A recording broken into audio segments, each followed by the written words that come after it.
मैं तो बहुत थक गई हूँ। ये करो वो करो, काम है कि खत्म ही नहीं होते। दिल चाहता है कि अपने घर जाऊं और जाके सुकून से रहूं। ज़ैनब, अपनी बात जारी रखो, क्या कह रही थी? ज़ैनब, मैंने तुमसे कुछ पूछा है। क्या हो गया नसीन? लानत भेजो जुनैद पे, भूल जाओ उसको। अब तो करीब से तुम्हारी शादी होने वाली है।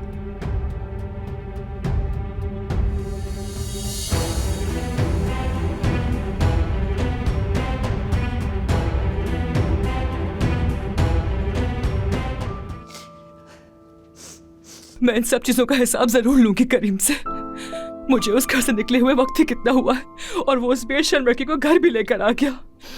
कम से कम कुछ हफ्ते इंतजार कर लेता, लेकिन नहीं। तुम्हारा गुस्सा बिल्कुल बजा है सादिया। तुमने अपनी जिंदगी उस घर और खानदान के लिए वक्फ कर दी। तुम इस धोखे की मुस्तहिक नहीं थी। उस बेशर्म और बेहया लड़की की वजह से मैं अपने बच्चों को अफसरदा कभी नहीं होने दूंगी। मुझे हरगिज़ कबूल नहीं कि वो और उसकी वो बदतमीज माँ मेरे बच्चों का हिस्सा खाए।